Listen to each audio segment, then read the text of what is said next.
வண்டவாளையெல்லாம் தண்டவாளம் ஏற நேரம் வந்துருச்சு அமிர்தா. இதுக்கு மேல நீ தப்பிக்கவே முடியாது. ருத்ரா மாமாவை நாம காப்பாத்துறது நடக்காத காரியம். யாராலையும் எதுவும் செய்ய முடியாது. அமிர்தா, என்ன ஆச்சு உனக்கு? இப்ப ஏன் இந்த மாதிரிலாம் பேசிட்டு இருக்கே? அப்படின்னா சரி சேஷா, உன்னோட விருப்பப்படி நான் இப்பவே உன் பகைவனோட உருவத்துக்கு மாறுறேன்.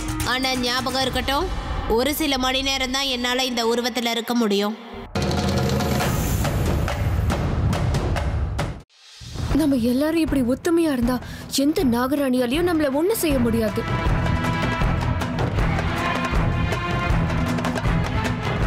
இப்பதான் மாமா நமக்கு கிடைச்சிட்டார்ல, இதுக்கு மேல யாரும் எதுக்கும் பயப்பட வேண்டிய அவசியம் இல்ல.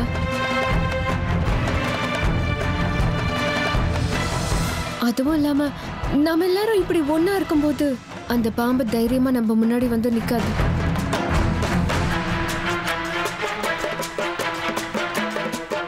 இது பாருங்க, எனக்கு இந்த இடத்துல நிக்கவே ரொம்ப பயமா இருக்கு. முதல்ல எல்லாரும் இங்க இருந்து வீட்டுக்கு போயிடலாம். வீட்டுக்கு போனதுக்கு அப்புறம் நிதானமா உட்காந்து பேசிக்கலாம்.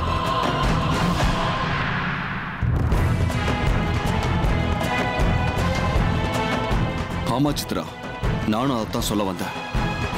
நேரம் ஆகிட்டே போதா, எல்லாரும் வீட்டுக்கு போலாம் வாங்க. என்ன நேரம் கை மீறிட்டு இருக்கா? எதுக்கு சித்தப்பா? அது அர்ஜுன் வீட்டுக்கு போறதுக்கு தான். ரொம்ப நேரம் இங்க நிக்கிறது நல்லது இல்ல. முதல்ல வீட்டுக்கு போலாம் வாங்க. ஆமா ஆமா ஆமா, சரி சரி வாங்க போலாம்.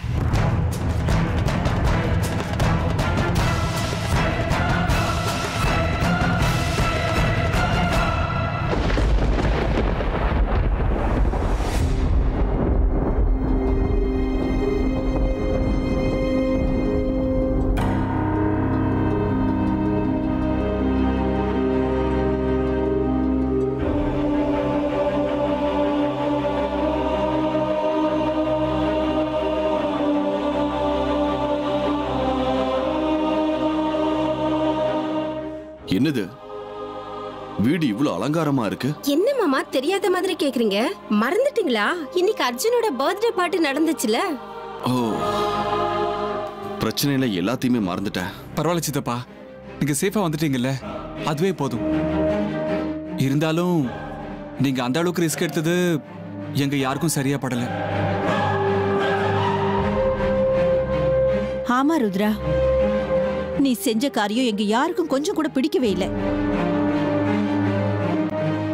யோசிச்சு பாரு, எங்க யாருக்கிட்டையும் எதுவும் சொல்லாம ராத்திரி இந்த நேரத்துல தனியா போக வேண்டிய அவசியம் என்ன இருக்கு சொல்லு? ஆமா சித்தப்பா, நீங்க ஒரு வார்த்தை சொல்லிருந்தீங்கன்னா யாராவது உங்க கூட வந்திருப்போம்ல. நீங்க போறதா? நீங்க கூட போறதெல்லாம் இருக்கட்டும், மாமாவையே முதல்ல வெளியில போக விட்டுருக்க மாட்டோம். மாமா, நீங்க செஞ்சது மிகப்பெரிய தப்பு.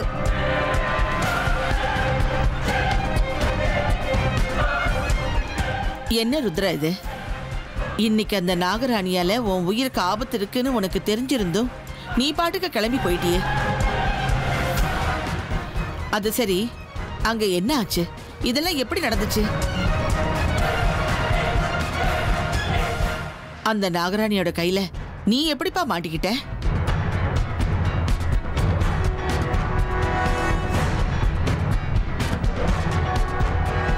அந்த நாகராணி யார் மாமா? பாக்குறதுக்கு எப்படி இருந்தா? ஐயோ, எல்லாரும் கொஞ்சம் சும்மா இருக்கீங்களா? நான் ரொம்ப டயர்டா இருக்கேன். தொண்டெல்லாம் வத்தி போச்சு.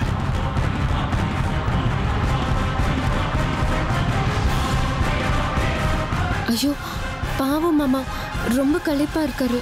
அங்க பாருங்க, அவர் நடுங்குறாரு. கொஞ்ச நேரம் அவரை சுதாரிச்சுக்கிட்டக்கு அப்புறமா நம்ம கேள்வி கேட்கலாம்.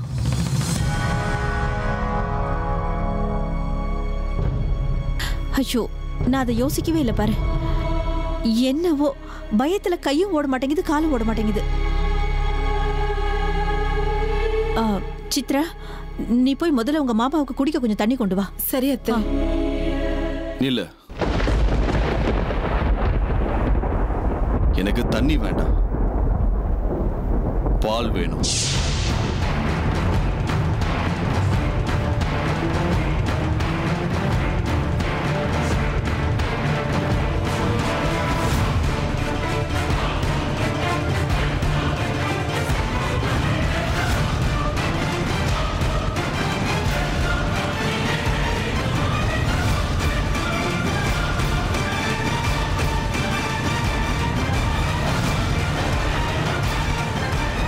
என்னது பாலா?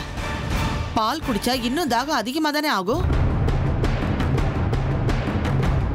மாமா, தொண்டை வத்துனா எல்லாரும் தண்ணி தானே குடிப்பாங்க. ஆமா மாமா, முதல்ல தண்ணி குடிங்க, அதுக்கப்புறம் பாலை குடிங்க. இங்க பாருங்க, எனக்கு என்ன வேணும் வேண்டாங்கிறது உங்களை விட எனக்கு நல்லாவே தெரியும். எனக்கு தண்ணி வேண்டாம், பால் தான் வேணும், கொடுங்க. சித்ரா, மயூரி, ஏற்கனவே பாவம் அவன் ரொம்ப களைச்சு போயிருக்கான். எதுக்கு இப்ப போய் வாக்குவாதம்? அவன் என்ன கேக்குறானோ அதை கொண்டு வந்து கொடு போ. சரிங்க அத்தை. என்ன இது? மாமாவோட நடவடிக்கை ரொம்ப விசித்திரமா இருக்க மாதிரி இருக்கு.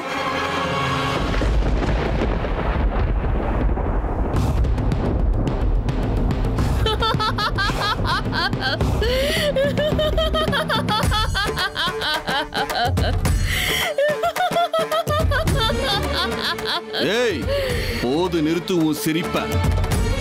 ஓ, சாவு உன நெருங்குற பயத்துல என்ன பண்றதுன்னு தெரியாம சிரிச்சுக்கிட்டு இருக்கியா? சில பேருக்கு புத்தி பேதலிச்சு போயிடும், அப்ப அவங்க இப்படிதான் சிரிப்பாங்க. உனக்கும் அதான் ஆகியிருக்கணும். டேய் ருத்ரா, நான் இப்போ சிரிக்கிறது எனக்கு சாவ பார்த்து பயம் வந்ததால இல்ல, உன்னோட கோழத்தனத்தை பார்த்துடா.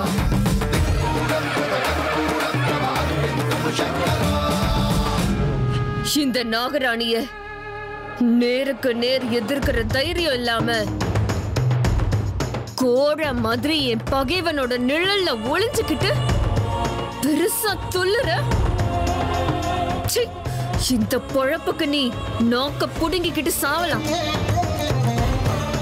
உனக்கு தைரியம் இருந்தா உன்னை சுத்தி இருக்கிற இந்த பாதுகாப்பு கவசத்துல இருந்து வெளியில வந்து நேரடியா என்னை எதிர்த்து ஜெயிச்சு காட்டு. வாடா வெளிய. நாகராணி, இந்த உருட்டல் மிரட்டலுக்கு குறைச்சலே இல்லை.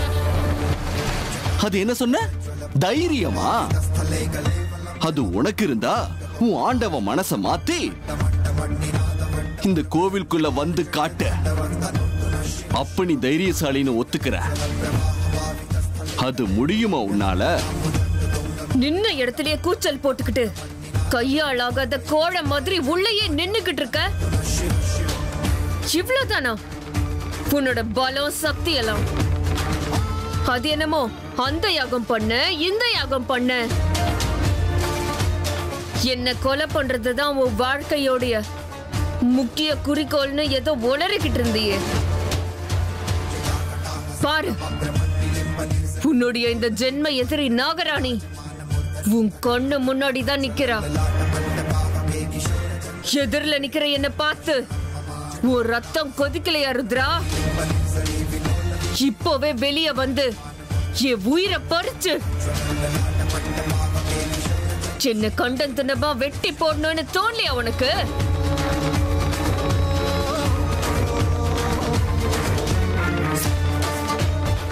உன் வீட்டுக்குள்ள நீ நின்னுக்கிட்டு வாய் கிழிய பேசுறது தைரியம் இல்ல. யுத்தம்னு வந்துட்டா எதிரிங்க ரெண்டு பேரும் யுத்த களத்துல வந்து எதிரெதிரா நிக்கணும்டா.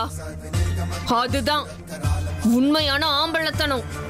அமிர்தா, என்னை எப்படியாவது கோவிலை விட்டு வெளியே வரவழைக்கணுங்கிறதுக்காக என்ன தூண்டி விடுற மாதிரி நீ பேசுறது எனக்கு நல்லாவே புரியுது. இந்த கோவிலுக்குள்ள வந்து என்ன கொலை பண்ற சக்தி உனக்கு இல்லைங்கிறதும், நீ தோக்க போறதுங்கிறதும் உன் வெட்டி வாய்ச்சாவடாலே எனக்கு நல்லாவே தெரியுது. இப்பவும் நான் உனக்கு சவால் விடுறேன். தைரியம் இருந்தா உள்ளப்பா. என்ன ஆனாலும் சரி, இங்க இந்த கோவிலோட நாலு செவத்துக்குள்ளேயே முடிவாகட்டும். வா. போலி தைரியத்துல பேசிக்கிட்டு இருக்கிறது நான் இல்லடா, நீதான்.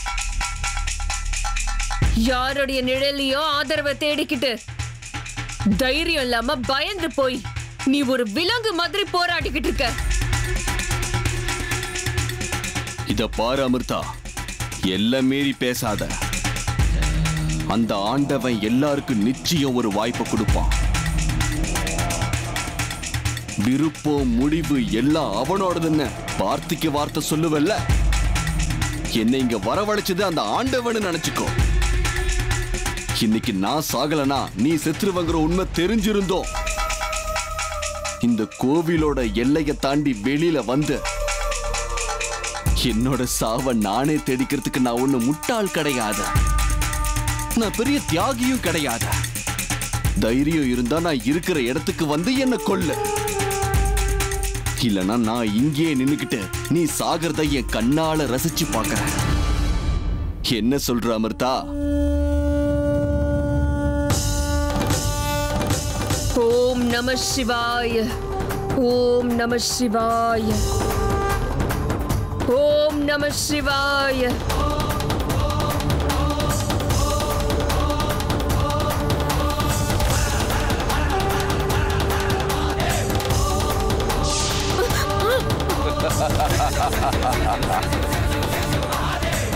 இன்னும் கொஞ்ச நேரத்துல சூரியோதயம் ஆயிடும். அப்படின்னா நீ செத்து போயிடுவ நாகராணி.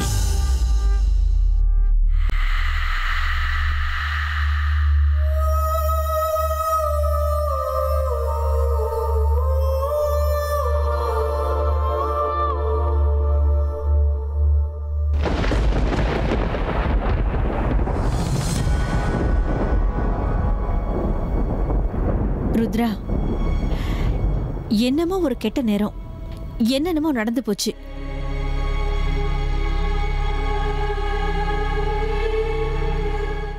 இங்க பாரு, நீ உங்க அண்ணன் 2 பேரும் இந்த குடும்பத்துக்கு 2 கண்ணு மாதிரி. உங்க அண்ணன் இல்லாத இந்த நேரத்துல நீதான் இந்த குடும்பத்துக்கு ஒரு தூண் மாதிரி நின்னுகிட்டு இருக்க. நாங்க எல்லாம் எங்க உன்னை எழுந்துருவோமோ நினைச்சு ரொம்ப பயந்து போயிருந்தோம் ருத்ரா.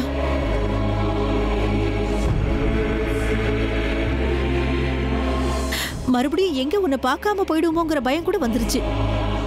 என்னமோ நம்ம பெரியவங்க செஞ்ச புண்ணியம், நீ இன்னைக்கு பொழைச்சி வந்திருக்க. நல்ல வேளை, தலைக்கு வந்தது தலைப்பாயோட போயிடுச்சு. இங்க பாரு, இனிமே நீ எங்க யாருக்கிட்ட எதுவும் சொல்லாம எங்கேயும் போக கூடாது, புரிஞ்சுதா? மாமா, இந்தங்க பால். இப்படி குடி சித்ரா. ருத்ரா எனக்கு மச்சினை மட்டும் கிடையாது, எனக்கு ஒரு மூத்த புள்ள மாதிரி.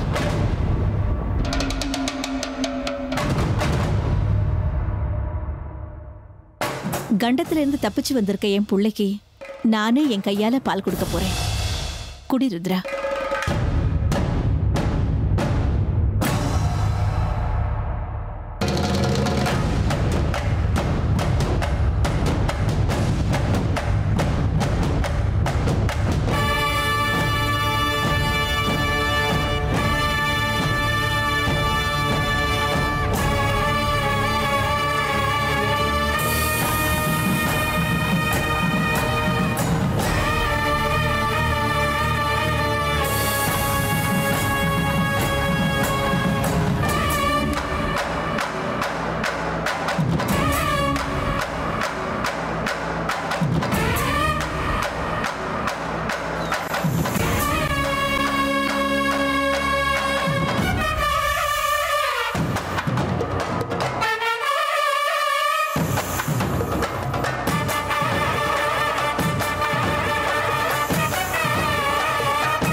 இப்பதான் திருப்தியா இருக்கு.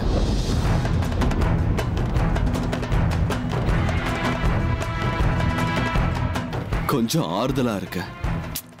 மாமா, இப்போவாவது சொல்லுங்க, அந்த நாகராணி யாருன்னு. பார்க்க எப்படி இருப்பா? அவளை பார்த்தா உங்களால அடையாளம் காட்ட முடியும்ல? கண்டிப்பா மயூரி, அந்த உருவத்தை மறக்க முடியுமா? பயங்கரமான உருவம். பா,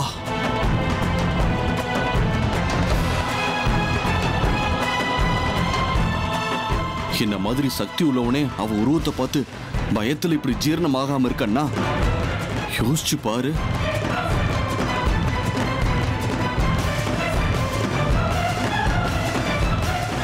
உண்மையிலேயே கடவுளுக்கு தான் நன்றி சொல்லணும்.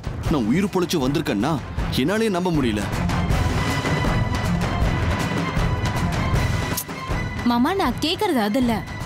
அந்த நாகராணி நம்ம வீட்ல உள்ள யாருடைய உருவத்திலேயாவது வந்திருந்தாளான்னு கேட்டேன்.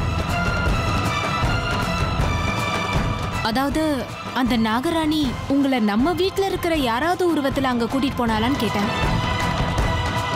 இல்ல மயூரி, இந்த முறை அவ அப்படி ஏமாத்தவே இல்லை. அவளோட உண்மையான உருவத்துல தான் என் முன்னாடியே வந்தா. அதை நினைக்கும் போது இப்போ எனக்கு பயமா இருக்கு மயூரி. இல்ல மாமா, அந்த நாகராணி மயூரி,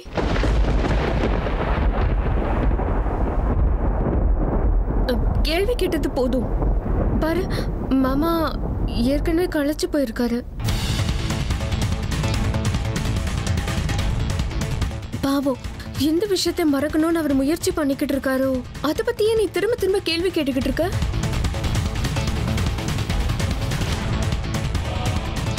ஆமா மயூரி, சித்தப்பா இப்ப ரொம்ப டயர்டா இருக்காரு.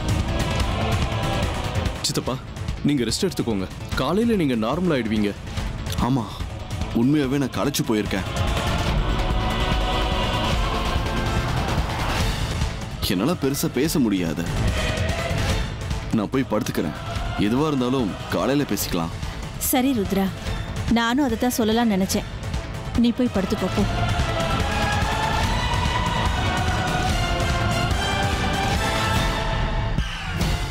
சேஷா, இன்னும் கொஞ்ச நேரத்துக்கு தான் என்னால உன்னோட எதிரியோட உருவத்துல இருக்க முடியும் சேஷா.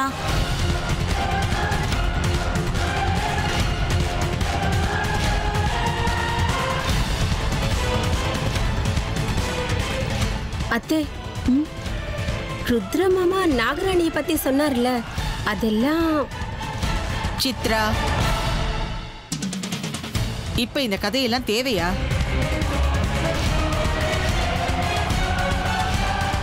எல்லாரும் ரொம்ப களைச்சு போயிருக்கோம். நேரம் வேற ஆயிடுச்சு. வாங்க எல்லாரும் போய் படுத்து தூங்கலாம். எதுவா இருந்தாலும் காலையில எந்திரிச்சு பேசிக்கலாம். எல்லாம் போய் படுங்கன்னு சொன்னேன்.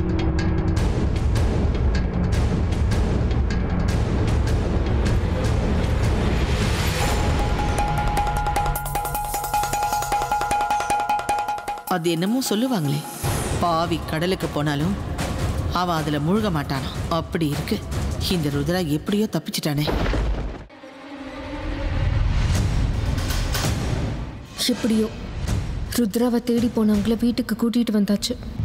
அருணி மறுபடியும் உண்மையான உருவத்துக்கு மாறுறதுக்கு முன்னாடி அந்த ருத்ரனோட கதை முடிஞ்சே ஆகணும். இது வரைக்கும் யாருக்கும் எந்த சந்தேகமும் வரல.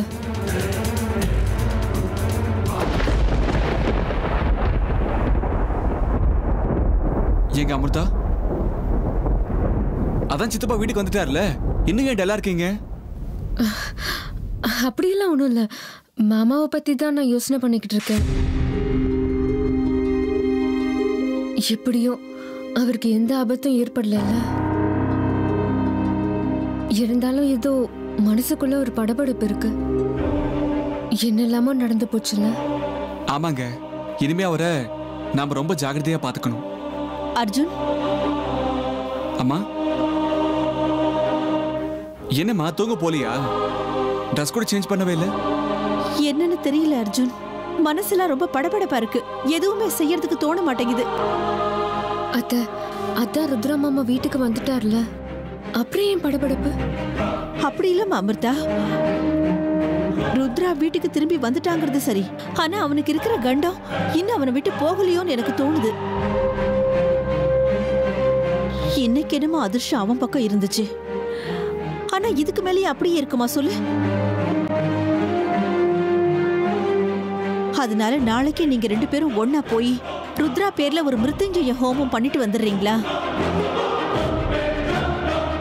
அப்போதான் என் மனசுக்கு முழு நிம்மதி கிடைக்கும். சரிங்கம்மா, உங்க மனசுக்கு நிம்மதி கிடைக்கும்னா தாராளமா பண்றோம். நாங்க 2 பேரும் காலையில போய் பூஜை பண்றோம். இப்ப நீங்க போய் நிம்மதியா தூங்குங்க, போங்க. அருணியை ரொம்ப நேரத்துக்கு இங்க வச்சுட்டு இருக்க முடியாது. சீக்கிரமா வெளியில அனுப்பணும். இப்ப என்ன பண்றது? அதான் ஒரு நிமிஷம். என்னம்மா?